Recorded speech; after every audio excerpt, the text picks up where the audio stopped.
Hello, I'm your host, Sean Aaron, and welcome to Dem Bois Podcast.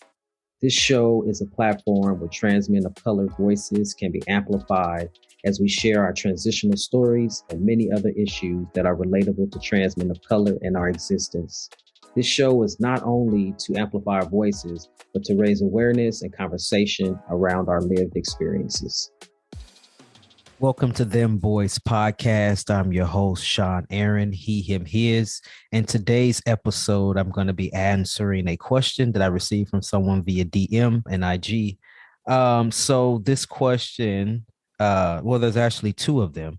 So this was asked of me by Question. The person's name is Question from Bozeman, Montana. I'm hoping that Bozeman is in Montana. I Googled it. And if Google is correct, Bozeman is in Montana. So the first question, it's actually kind of a two-part question. I think both of these kind of can go together. It can't be one without the other, I think, in my particular journey. So I thank you, Question, for asking this. So the first one is, what has it been like being seen and treated as a Black man? And they noted that they're very nervous for themselves. And the next part is, how has your definition of masculinity changed or evolved? So I'm going to save the second one for last because the second. But so I'm going to start with, what has it been like being seen and treated as a Black man? That is very, very heavy. As we know, the culture in this country, Black males are the most incarcerated, and Black males, unarmed Black males, are the ones being killed by the police. Black males are being depicted negatively in media, movies, and I thought about this question actually too when I first started to transition. And I asked myself, I'm like, do I really want to be seen as, I always said it as America's number one enemy. Not that Black men are America's enemy, but Black men are seen as a threat to other folks. I think that my identity was much more stronger than how I thought I was going to be seen. So I kind of when I first started going to therapy, when I first started to transition, we actually talked about this a couple of times in the group sessions that I was in. There weren't many Black folks in this group. There's about 3 of us, and everyone else were non-people of color. And these were some of the things that the other 2, because I was pretty quiet in the group because I hadn't really started to transition yet. And then the other 2 Black trans guys in the group, they were much older than me, and they had began their transitions many years prior to me. They were probably in their transition then where I am in mine now. So they had much more experience. And so I looked to them, for some guidance. So I actually became friends with both of them for a very short period of time in my beginning transition phases. And, I never really thought of in depth of like, how am I going to be seen as a Black man? Because in my mind, I was already a masculine person anyway. And because a masculine presenting person, and I've my head had been shaved for many years anyway. So people always assumed that I was male anyway. So a lot of the ways that I thought I would be treated post transition, I was already experiencing some of those things anyway as a masculine presenting woman, because people just already assume. So I remember one of the guys in the group, me and him hung out for a bit. And I knew that in my mind, I knew that the person that he was as a Black man that I didn't want to be. So I felt like he was very hyper masculine, and a lot of the things that really stereotypically that you think of a black man, I perceived him as being those things. And so I remember I got a little bit of advice from him. And this was just like one thing of advice was like, well, when you transition, being a black man, you can't be around kids. And I was like, wait, what you mean I can't be around kids? I love kids. Well, other people's kids, but I love kids. And he was like, because people gonna think that, especially non-people of color, they're gonna think that you wanna, kidnap their kids or, do something, violating sexually to their kids. That's how they're gonna perceive you. So you can't be around kids. And that in that moment, it kind of like I felt like I was a child and I was being taught a lesson by a parent. And it was like, oh, like I never thought of that. I was like, oh. So for a long time, especially like in the beginning of my transition, I stayed away from kids. I really did. And which is sad. And I realized as time went on that that wasn't the case. That wasn't true. I mean, in my own personal experience, I can't speak for others' experience, but in my own personal experience, that wasn't true. And for an example, I remember I was in a grocery store one time, and it was this lady in there, and she had a child. It was a little boy. He probably was about 6 years old, 5 or 6 years old, and he was acting a fool in his grocery store. I mean, he was giving his mama the blues. He cried and screamed and hollered from the time he walked in the door, and you could just hear this woman just walking through the aisles, getting whatever she needed to get from the grocery store, and he cried down every aisle. And I was like, oh my Lord. And it drove me crazy. That's one thing I do not like is like a crying out of control child. Like now, loud noises just drive me crazy. But anyway, so then finally, I'm in the line to pay for my groceries, and then she comes behind me. I'm like, oh Lord, it's like a crying baby on the plane. I was like, oh Lord. So in my mind, I was remembering what the guy had told me about how like people don't want you around their children. So I was like, oh, So I looked over at her. She ended up getting in the line next to me. And I looked over at her, and this woman she just broke down. She lost it. She just started crying, her eyeballs out. I don't know, who knows what kind of day she already had. And this little boy was just driving her nuts, and she just lost it. And she just started crying, and she was crying hysterically. They both crying. I'm like, Lord, he hollering, you hollering. And in that moment, I kind of like put what I thought people perceived of me being a black man to the side. And I put to the side what this one guy told me about how people perceive black men around children. And I remember reaching out to the lady with my hand, and I said, excuse me, ma'am. I said, do you mind if I talk to your child? And she was just in tears, and she was like, please do. I was like, oh Lord.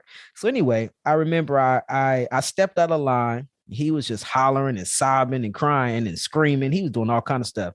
And I remember getting on my knees. And in that moment, I felt like, he needed a figure or somebody that looked like me, somebody that wasn't crying, another parental person that wasn't crying and hysterical and uncontrollable themselves, that they couldn't talk to him. So I remember I got on my knees, and he hollering. He didn't know me, but he was so distressed that he didn't care that I had got on my knees in front of him. And I remember talking to him. I'm like, I was like, look at your mom. I was like, look at your mom. Look how you making your mom cry. Why are you giving your mama the blues? I was like, you are a big kid. And for you to be in this store crying like that makes no sense. I said, you hurt your mom's feelings, and you making her really sad.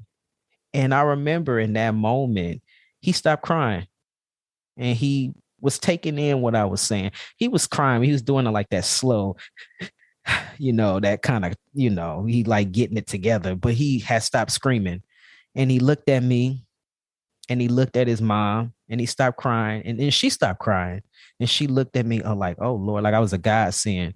And I said, don't act like that in this grocery store, embarrassing your mom. I said, your mom had a long day, and you making her feel bad. And I said, go over there and hug your mama. And he, sniffling and crying, he went and hugged his mama. And she stopped crying. And, they paid for their groceries. I paid for my groceries, and we both went on our way. And walking out of the door, she had flagged me down. And she was like, "Excuse me, sir." And, first of all, that moment, her saying, "Excuse me, sir," that was very affirming. And I was like, "Yeah." She was like, "Thank you so much." She was like, he need a man to direct him in the way that you did. And I really appreciate that.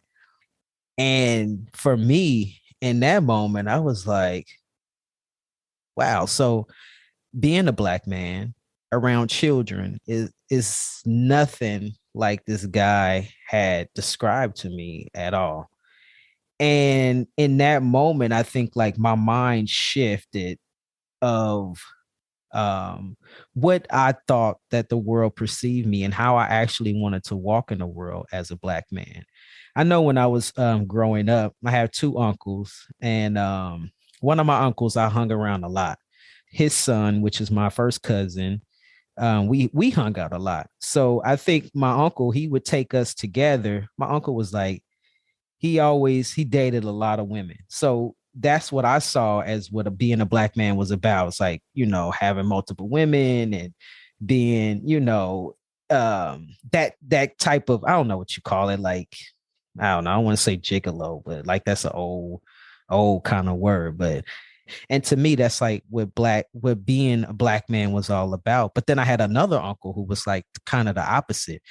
Well, he would tell me, when I grew up and I got a man, I knew I didn't want one, but I was thinking I would always take his advice of like, okay, when I was a man, when I'm a man, this is what I'm gonna do. But not knowing that one day I was actually going to transition. But in my mind, I was like, okay, this is what I'm gonna do. He was like, oh, you hold the door open and you make sure you close the door. But in his mind, he was like, if a man doesn't do that for you, then you shouldn't date them. I was like, well, okay, I know that that's what I'm supposed to do. So long story short, I feel like, sometimes I do get heat from people, right? Like I do get, white women, grabbing, their purse or their whatever, trying to hurry up and get away from me or crossing the street. And then in reality, like that does not bother me. That's fine. You could cross the street. I don't want you. It's so funny. Like to me, actually, it's kind of funny because I'm like, you don't even know my story, lady. Like you have no idea. You think yes, visually I'm this Black man, but you have no idea of my intersectionality. Like you don't know where I come from. You don't know where I transition. You don't know that, I was born this and now I've transitioned and now I look like this. But, I was socialized as a woman. And like, it's so funny, like to see the reactions from people. But me personally, it doesn't bother me. The one thing that is very fearful for me, and especially as a father of a Black man, that's fearful for me is interaction with the police. And that's the truth. Like interaction with the police is the one thing that I fear. And fortunately, I mean, I've had my experiences, bad experiences, and thank goodness, like, I wasn't harmed. And I'm fearful for my son, you know, especially with the climate in this country these days with the police. And I mean, within the Black community, it's always been something, it's just now that people are actually seeing it because we have phones and people are able to show proof via video. And even though we don't always get the results that is desired or deserved, once things go to court, even if charges are pressed, but I feel like sometimes I get nervous about that. That's the one thing about being a Black man that I do get nervous about. But other than that, like people on the street, I could care less. You know nothing about me. And it's crazy because during the pandemic, especially in mid 2020, like I would go for walks at the parks and people would, at that time, you're like, okay, you got to stand 6 feet away from me. But it's like 6 feet away. I'm so used to people standing 6 feet away from me. So it was really like no big deal. So to answer the question, what is it like being seen and treated as a Black man? I think overall, it doesn't really faze me.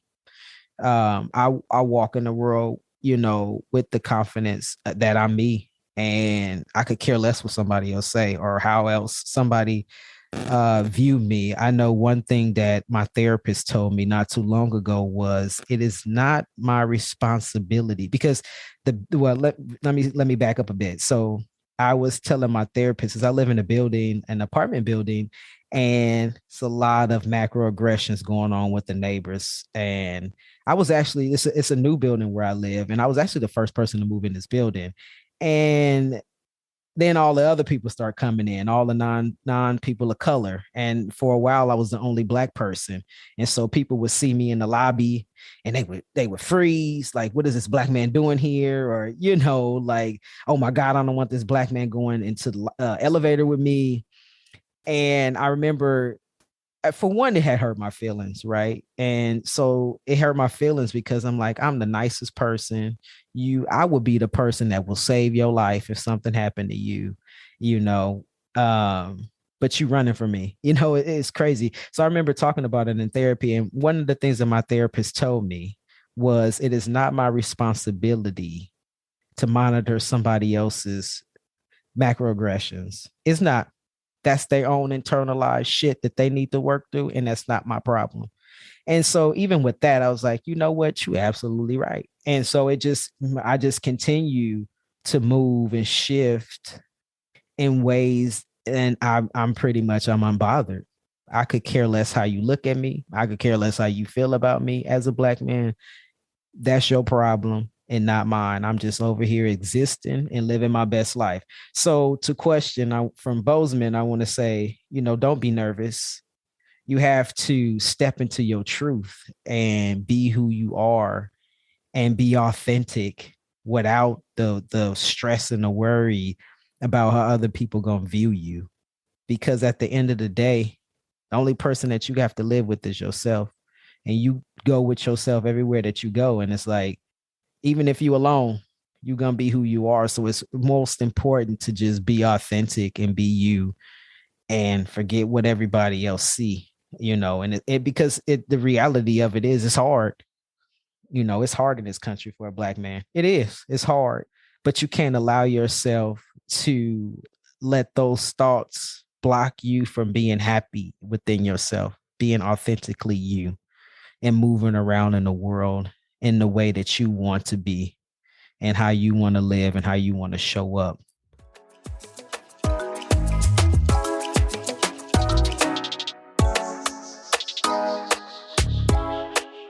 So then the other question is, how has your definition of masculinity changed or evolved? Ooh, that's a deep one. And I think that's also like a part of me, like speaking earlier about my uncles, because through my uncles, I didn't have a father growing up. My father was absent. He was in and out of prison. And so he was non-existent in my life. And so what I learned about masculinity was what I picked up from church, the men in the church, and what I picked up from my uncles. So I always assumed masculinity meant that I had to be the breadwinner. I had to take care of my family. I had to be strong. I had to be fearless. I had to know how to fix things and work things out. And that was all the things that masculinity held. And to be honest with you, if you think about it, that makes masculinity very heavy. Like that's a lot. That's a lot to carry, and that's a lot to carry alone. And trying to uphold this persona of being quote unquote masculine. So I know that, well, I think now is definitely how I view masculinity is definitely different. But I think like what I thought about masculinity before, as from, I thought that masculinity just meant you were a cisgender male and that was just masculine. I didn't really learn until much later, probably when I was in high school. I play basketball, I play softball. And so a lot of the folks on my teams were masculine presenting women. And so I think that's where I kind of picked up the term, like, oh, you a tomboy or you rough around the edges and all of that. So that's kind of like how I picked up what I thought that masculinity was. So, but then when I got out of high school and then I started to identify as a stud, masculine, lesbian woman, masculinity to me meant that, right? But it still was encompassed by the same thing of like taking care of my partner and going to work, and I'm taking out the trash and I'm fixing the car, and I'm going to kill all the spiders and I'm going to, fix stuff that breaks, and I'm going to change the oil, and I'm going to fix the garage and like all of these things. I'm going to hang stuff up, and, all of these things that I just thought that, what masculinity meant. But it wasn't until probably about 7 years ago, 2015, I went to a leadership retreat, and it was a group of BIPOC folks, and it was a group of folks that encompass masculinity within themselves.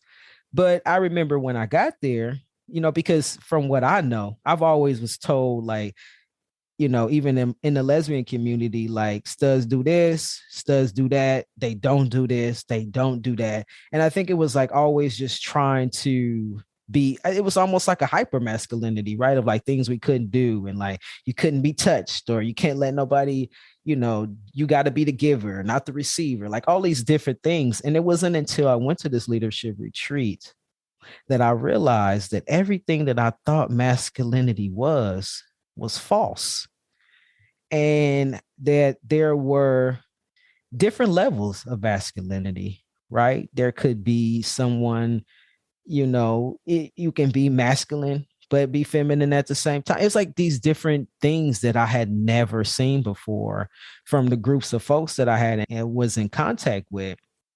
And then I think that even then I became like romantically involved with the cisgender, not gender non-conforming male. And from that, it really changed like my perspective on what masculinity was. I think that I always thought like, you're masculine, you stand up to pee, and you do all these things. And then I realized that, you can still encompass the masculine identity, but do none of those things at all. Or maybe you do some of them, or maybe, one thing or two things. And it's like standing up to pee doesn't make you masculine. I realized that there are some masculine men that sit down to pee. That was very interesting to me too, right? It's like, wait a minute. And it wasn't until that moment that I used to always have pee now envy, because I used to always, even when I was a kid, I was like, I wish I could stand up to pee. Like, that's always what I wanted to do. But then realizing that you can be a masculine person and not even do that, and that makes you no less masculine. Even like I was having a conversation with someone the other, like a couple of weeks ago, and he told me a little bit too much information, but he was just like, yeah, I don't even know how we got on the conversation. He was like, yeah, I sit down to pee. I was like, okay, thank you for that information. That was hella random, but okay. He was like, no, I just find it that is easier. It was just at my full-time job. And he was like, yeah, I always had sisters and my mother and cousins, and that's just how they taught me to sit down. And then he was like, but then as I got older, I just do it all the time. And that really shifted my mind frame even more of like, what masculine, here is this big guy, and you would never know that he would do that. You just think that he's a masculine person, so he must stand up. Like, and just to see that, I was like, because I always used to get really, when I go to the restroom, I always get super anxious. Going to the restroom for me is anxious, because what folks don't realize is that all men don't stand to pee. And so I always used to get a lot of anxiety, because I would hold my pee until I would hear everyone leave out of the restroom. And then I would go, because I didn't want anybody to think that I was less masculine because I was sitting down to pee. So it's like, this is a really good question. It's a lot. I think now my masculinity has changed and evolved, because a lot of the things that I thought masculinity meant, I don't really value those things anymore. Like, it's so I feel like just because I'm a masculine person, I don't have to kill the spiders, and actually I'm petrified of spiders. So if you ask me to kill a spider, I'm sorry, I'm crying. To somebody that might not be masculine at all, but that's okay. That doesn't take away from my masculinity just because I'm not going to kill the spiders, and it's like things like I don't have to be the breadwinner just because I'm masculine. We actually can share those responsibilities. I don't have to change the tire, even though I know how to change tires and I know how to change the oil. But just because I'm masculine doesn't mean that I'm the one that has to do that. I know when I was growing up, my mom always acted like she didn't know who I was, but I'm very, very silly, very, very goofy. And anybody that knows me, I'm always joking. You never know when I'm serious, really, because I'm always joking or laughing or whatever. And my mom would always be like, don't laugh, don't joke. You're going to make your brothers act like that or act silly. And I think in her mind, she was like, that's not masculine. So don't teach your brothers that. But I realize now, even with myself, I still can be goofy.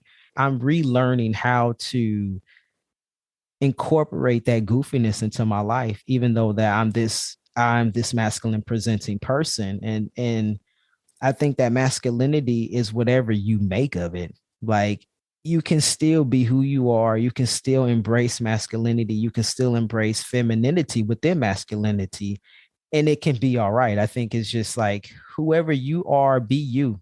So thank you, question from Bozeman, for presenting these. I really appreciate it. I hope that I answered them correctly for you. I hope that it was enlightening. I hope that you gained a little bit of knowledge of how I feel and how masculinity changed and has evolved.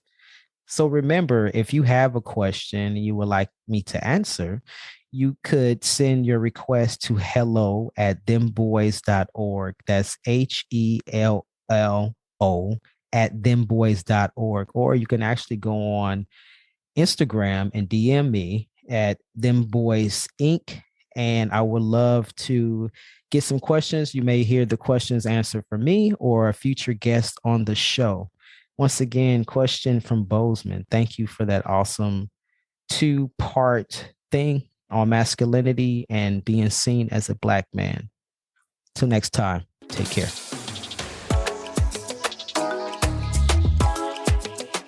Thank you for listening to today's show. Once again, I'm your host. My name is Sean Aaron. Be sure to be sure to share this show out with folks in your networks. If you would like to connect with us, be sure to follow us on Instagram or Facebook. You can also visit our website at dembois.org. That's DEMBOIS.org. If you think you would make a great guest on this show, or maybe you have a question for myself or a future guest that you would like to hear answered on the show, please send an email to hello@dembois.org. That's HELLO @dembois.org. Until next time, take care.